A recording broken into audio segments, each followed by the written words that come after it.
We received a question from one of our viewers about competency.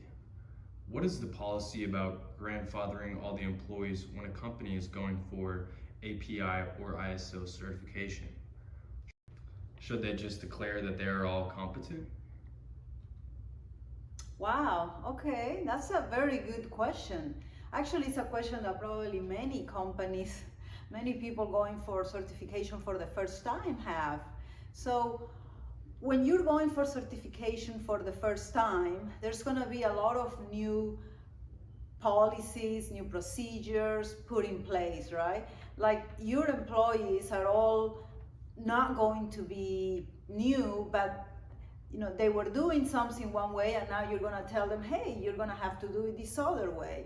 They weren't filling out a form, now you're going to be, hey, we're going to be ISO certified, you're going to fill out this form. Or hey, we're going to be API, so now you got to take this, or you got to do this extra step because of the certifications, right?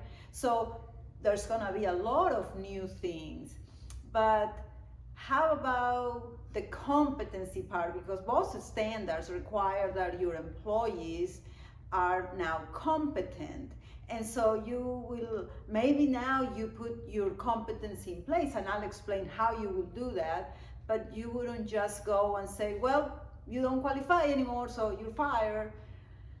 That's not, that you don't want that, right? And I don't think your employees want that, or everybody's going to be running away from ISO or API. Nobody's going to be wanting to do it because they know, hey, I might lose my position because I'm no longer qualified. So the way at our company, Mirror Management Solutions, the way we approach it, and I think that's probably the way that standards will be acceptable because we've been doing it for a while. First of all, it is understood you're not going to fire your employees, because you're going to fire them if their performance is bad, but not necessarily because you have new things in place. But this is what we recommend. Establish what responsibilities their jobs have and what requirements they have for the competency. So let's say you have a warehouse person, and before you require just, let's say, a GED, you didn't require anything else, in fact, right? But now you require that maybe they have physical strength, that they are able to lift, let's say, 50 pounds. Maybe you do require that they have training in some kind of supply chain or distribution, because maybe that's your company, right? And maybe you also want them to have, hey, it could be a 2-year associate's degree, I don't know, right? And so these warehousemen that you have, you're not gonna go and fire them. But what you're gonna do is you're gonna evaluate, okay, you are grandfather, you are with us, you've been with us, you're gonna continue with us. But based on our new requirements, which we are now saying you need maybe a 2-year degree, let's just say as an example, and you also need to be able to lift up to 50 pounds, right? You're making it formal. I'm sure maybe that person was doing it, but now you're making it formal. And then you also say you gotta have some training in logistics. Well, you compare that with their files, with their personal files, right? So maybe you see, oh, this person has never taken training, or maybe you say, oh, they did take training. Let's make sure we log that in the records. And maybe you see that they don't have a 2-year associate degree, and maybe you also see that they look weak and maybe not able to live. So in that case, yes, you do say they're gonna be grandfathered just like everybody else, but then you put a plan. So you either say, well, what can we do for you to advance your career? How can the company help you? Or you could say, we really, really need you to be lifting 50 pounds, and you are not able to do that. And so either we're gonna have to change the requirements, and now the requirements need to be lowered to maybe 30 pounds, or maybe you need to move from being a warehouse man to being a warehouse receptionist or something, right? So you are gonna have to make those decisions, and that's why this exercise is all about, so that you take a proactive approach, and that way you know, hey, this is what I really want out of this position, and this person maybe was never going to advance because they have limitations. But you could also look at your requirements and realize, we don't need 50 pounds. We never have anything more than 30 pounds. Let's change that. Or maybe you could say, we don't need a 2-year degree. High school is fine. And so maybe that person meets everything and there is no need to grandfather.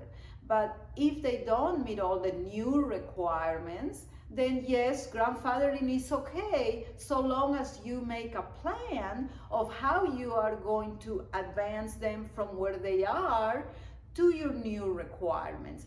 And if, let's just say, there's just no way of advancing. For some reason, there's just no way, but you are okay with that person. They've been contributing for a long time and you want to keep them, then that's when you make a letter, maybe attesting that they are grandfathered, they are okay, as per the manager or the president or whomever has authority, you are saying this person is qualified for this position and we are going to accept the way they are. Now, moving forward, we have new requirements, so if you were to hire somebody, you have to go with those requirements. Two things here. Where are these requirements I've been talking about? That's where the job description comes in. Usually, that's where you put what this position is going to do, the responsibilities, and what the requirements for this position are, right? Do they need a GED? Do they need a high school? Do they need associate? What kind of training do they need? Do they need a specialty training? What kind of experience do they need? Do they need a year working? Do they need 5 years? Do they need 10 years? Do they need managerial experience? Do they need to live? Do they need to be able to stand all day? Do they need to be able to drive themselves to work? There's so many requirements you can put to make sure you hire the right people.